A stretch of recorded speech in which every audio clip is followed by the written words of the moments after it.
A former casino floor supervisor just revealed why Bull Rush is the only slot machine he'd personally play with his own money. What he's about to share goes against everything casinos want you to know, and it could change how you gamble forever. His name is Michael, and for 12 years he walked the casino floor with a clipboard and a headset, watching players pump millions of dollars through slot machines. He saw the wins, the losses, the celebrations, and the heartbreak. But according to Michael, nothing prepared him for what he discovered about one specific machine that casinos actively try to hide from players. If he ever put his own money into a slot machine, he says it would only be Bull Rush. Not Buffalo Gold, not Lightning Link, not any of the progressive games that flash and scream for your attention. Just Bull Rush. That admission might not sound shocking until you understand what Michael knows. He spent over a decade monitoring more than 2,000 slot machines across multiple casino properties. And out of all of them, there's only one he trusts with his own cash. But before I tell you exactly why, you need to understand what Michael learned watching players win and lose millions. During his first week on the floor, he noticed something statistically unusual about Bull Rush.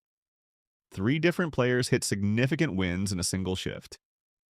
Not life-changing jackpots, but consistent 4-figure payouts that seem to happen more frequently than other machines. Michael did what any curious floor supervisor would do. He pulled the machine's performance data. What he found in those reports made him uncomfortable enough to ask his manager about it. The response he got was even more unsettling. His manager shifted in his chair, glanced at the surveillance cameras, yes, and said something that Michael would never forget. "We don't promote that one." That conversation led Michael down a rabbit hole that would eventually cost him his job. What he discovered about Bull Rush's programming is something casinos have tried to keep quiet, and it starts with something called true transparency. Michael started pulling performance reports on every major slot machine in his casino. He'd stay late after his shift, or scrolling through data that most floor supervisors never bothered to examine closely. What he found about Bull Rush made him understand why his manager had been so uncomfortable. The machine's return to player percentage, what insiders call RTP, sat at 96.1%. To put that in perspective, remember those machines we've discussed before? The ones with hold percentages that make casino executives smile during quarterly earnings calls? The Buffalo Gold typically runs between 86 and 88% RTP. That 10% difference might not sound like much until you do the math. For every $100 you feed into Bull Rush, you're statistically losing $3.90. That same $100 in Buffalo Gold cost you between $12 and $14. Michael sat in his office at 2 in the morning, calculator in hand, running these numbers over and over because they seemed too good to be true. But the RTP was just the beginning of what made Bull Rush different. Michael reached out to a former slot technician he'd worked with years earlier, someone who'd since left the industry and was willing to talk more openly. This technician had access to programming documentation that most casino employees never see. According to these internal specs, Bull Rush's bonus feature triggers approximately once every 68 to 75 spins. Michael pulled up his comparison data. Buffalo Gold's bonus hits roughly once every 150 spins. Lightning Link makes you wait somewhere between 120 and 140 spins. The mathematical reality was staggering. More frequent bonuses meant players weren't hemorrhaging their bankroll during those long, brutal dry spells between features. Michael decided to test this with real-world observation. He befriended a regular player named Sarah, a retired accountant who approached gambling with spreadsheet discipline. She agreed to track 500 spins across 3 separate sessions on Bull Rush, documenting every bonus trigger, every win, every loss. Her results came back consistent with what the programming documentation suggested. Bonuses triggered 71 times on average per session. The math actually worked the way it was supposed to work. Michael had never seen that kind of alignment between programming specs and real-world results. On most machines, players experienced far longer droughts than the technical documentation implied, something Michael had always found suspicious but never quite understood until now. But high RTP and frequent bonuses weren't even the most important reason Michael said he'd only play Bull Rush. What he discovered about the bonus structure itself was something he'd never heard any casino employee admit publicly before, and it revealed just how different this machine truly was from everything else on the floor. The bonus structure revelation came during one of Michael's late-night data sessions, when he stumbled across something in the programming documentation that made him physically lean back from his computer screen. Bull Rush's multiplier system operated on what the technical specs called equal probability distribution. Every symbol in the bonus round, from the lowest 1 times multiplier to the highest 1,000 times multiplier, had the same mathematical chance of appearing. Michael had worked in casinos long enough to know this was extraordinarily rare.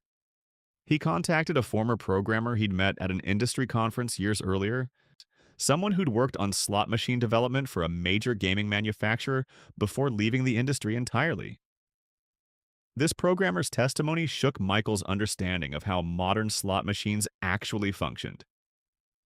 According to him, most bonus features were designed with weighted probability tables that casinos could adjust within legal parameters.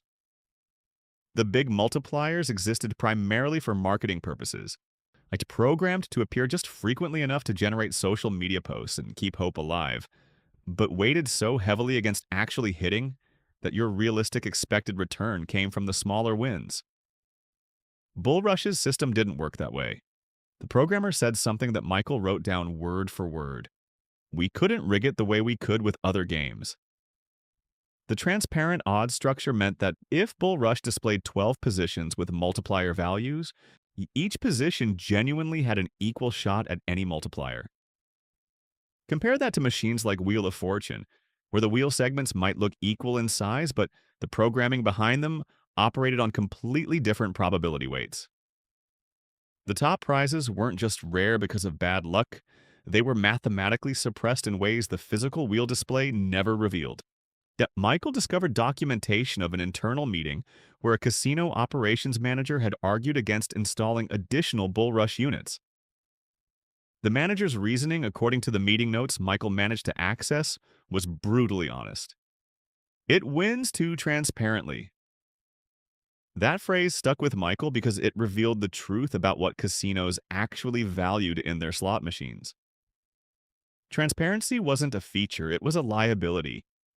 Players who could calculate their expected return, who could see odds that actually matched reality, were players who might make informed decisions about how long to play and how much to risk.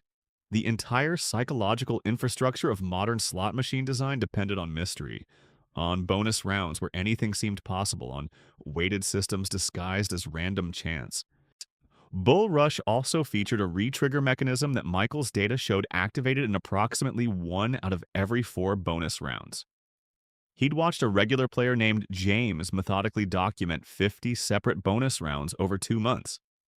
James's re-trigger rate came back at 23%, almost perfectly aligned with what the programming specifications indicated. On other machines, players reported re-trigger rates that seemed divorced from any predictable pattern, sometimes going dozens of bonuses without a single re-trigger, then suddenly re-triggering 3 times in a row. Bull Rush's mathematical consistency meant something Michael had rarely encountered in 12 years of casino work. The actual results matched what the programming said would happen.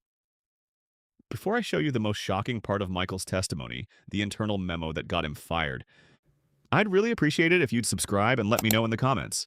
Have you ever played Bull Rush, and what was your biggest multiplier? Michael kept a secret spreadsheet on his personal laptop, something he'd started compiling about 6 months before he left the industry.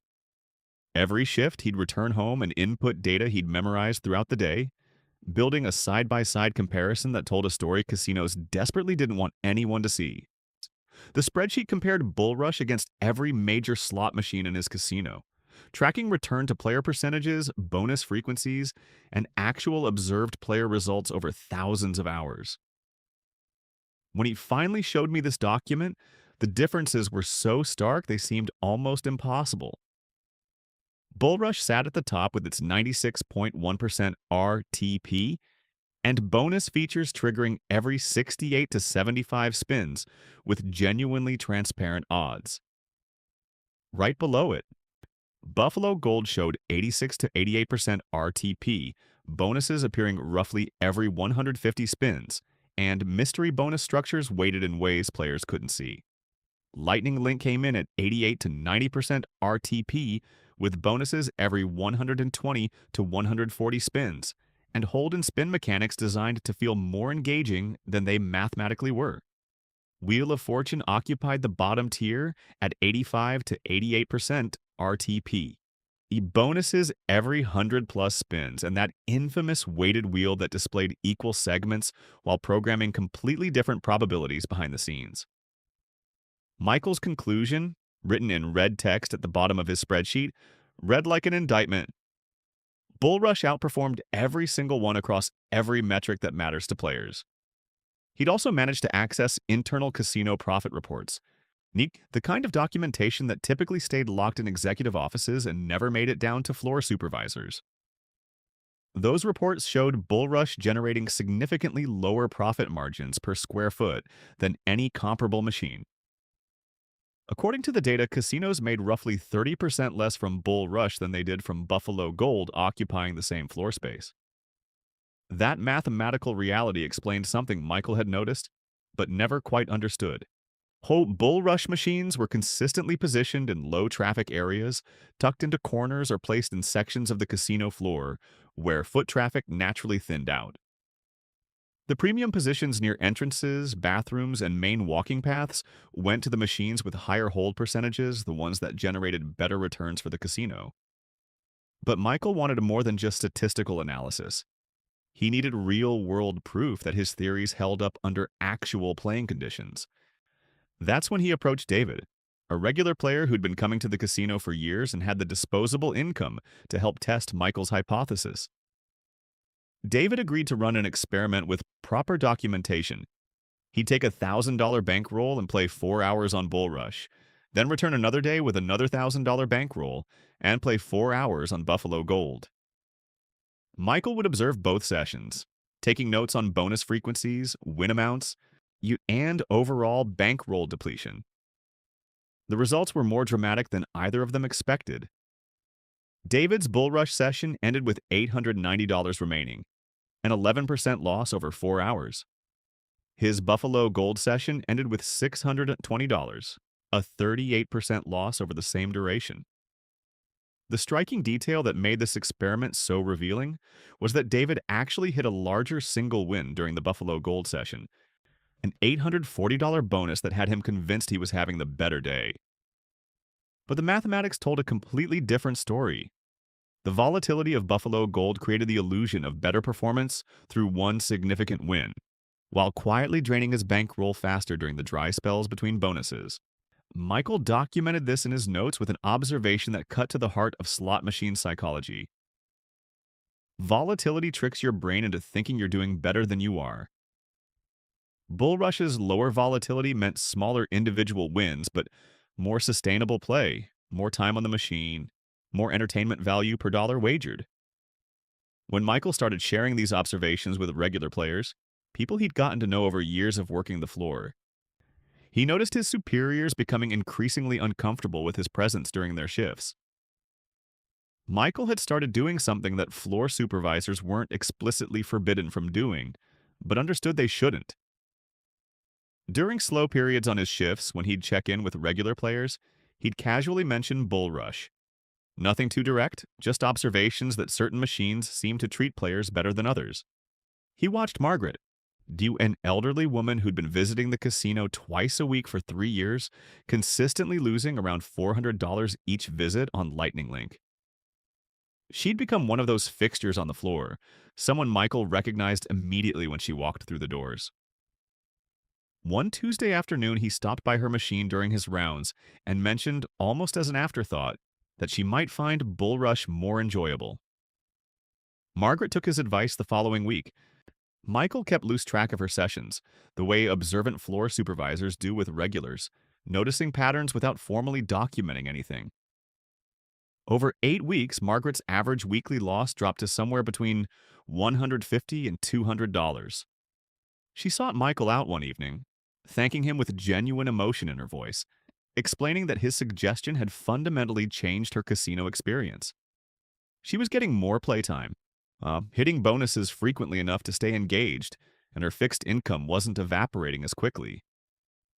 Margaret did what grateful people naturally do. She told other regulars about Michael's advice. Within a month, Michael noticed small clusters of familiar faces gravitating toward bull rush machines during his shifts. The surveillance system that monitored every square foot of casino floor also captured audio in most areas. And Michael had forgotten that detail until he received a message to report to his manager's office on a Thursday morning. When he walked in, his manager had footage queued up on two monitors, showing Michael having brief conversations with at least 7 different regular players over a 3-week period. The manager didn't waste time with pleasantries. "You're steering players toward low-hold machines," he said, his tone flat and factual rather than angry. Michael tried explaining that he was simply helping people gamble more responsibly, that he wasn't doing anything technically against policy. His manager leaned forward and Michael saw something in his expression that made his stomach tighten. "That's not what we pay you to do." The termination paperwork cited vague language about not being aligned with company objectives and failing to support organizational profitability goals. Michael cleaned out his locker that same afternoon. And sitting in his car in the employee parking lot, he had a realization that felt both obvious and devastating. They didn't want players to know the truth, and they definitely didn't want employees helping players find it. After leaving the casino industry, Michael started tracking something that most former employees simply walk away from. He couldn't let it go.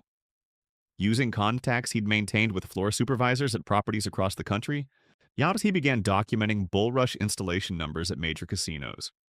What he discovered over 18 months of quiet research confirmed his worst suspicions about where the industry was heading. The numbers told a story that should concern anyone who'd ever sat down at this machine. Nationally, bull rush installations had declined by approximately 15% compared to 2 years prior. Michael's spreadsheet showed casino after casino quietly removing units during routine floor reconfigurations, those periodic reshufflings where management rearranged machines under the guise of keeping the gaming floor fresh and exciting.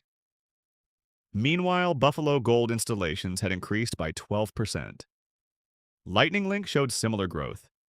Wheel of Fortune properties were adding more units despite the mathematical punishment those machines delivered to players. Michael reached out to a former slot director he'd worked with years earlier, someone who'd moved into consulting after retiring from day-to-day casino operations. This director explained the replacement strategy with uncomfortable clarity. Higher hold machines were being positioned as new and exciting, marketed with better graphics and more elaborate bonus features that disguised worse fundamental mathematics. According to him, fair machines simply didn't fit the profit model anymore. He mentioned one major Las Vegas property that had removed all 12 of its bull rush units during a floor renovation last summer. The replacement machines were newly designed progressives with return-to-player percentages between 84 and 86%, dressed up with massive jackpot displays that created the psychological pull Michael had observed throughout his career. Players chased those bigger top prizes while completely ignoring the worse baseline odds, grinding away at their bankroll with every spin. Michael's warning became increasingly urgent as his research continued. Bull Rush might not be around much longer, at least not in any meaningful numbers that made finding one practical for regular players. The window was closing on what he considered the last genuinely fair slot machine most casinos offered. His advice crystallized into something simple and absolute. If he ever walked into a casino with his own money, it would go into Bull Rush or nothing at all. Not because Bull Rush made winning likely or even particularly realistic, but because it made losing slower. The mathematical advantages stacked up in ways that mattered for anyone being honest about what slot machines actually do. 96.1% return to player meant more playtime per dollar. ET bonuses every 68 to 75 spins meant less bankroll depletion between features. Transparent odds meant the machine wasn't hiding weighted probability tables behind appealing graphics.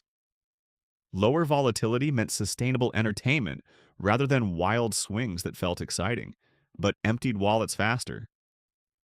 Michael had developed a specific strategy for the rare occasions he considered playing. Find Bull Rush, play minimum bet, enjoy the frequent bonuses, not and walk away when the predetermined loss limit hit. He emphasized realistic expectations because he'd watched too many players delude themselves about long-term outcomes. You'll still lose over time because that's what slot machines are mathematically designed to make you do. But you'll lose slower, get more entertainment value, and play a game where the programming actually matches what the machine claims to offer. During his final conversation with me, Michael said something that summarized everything he'd learned across 12 years in the industry. If he'd kept playing slots as an employee, Bull Rush was the only machine where he felt the odds were honest, where transparency wasn't treated as a design flaw to be engineered away. The casinos didn't want Michael sharing this information when he worked for them.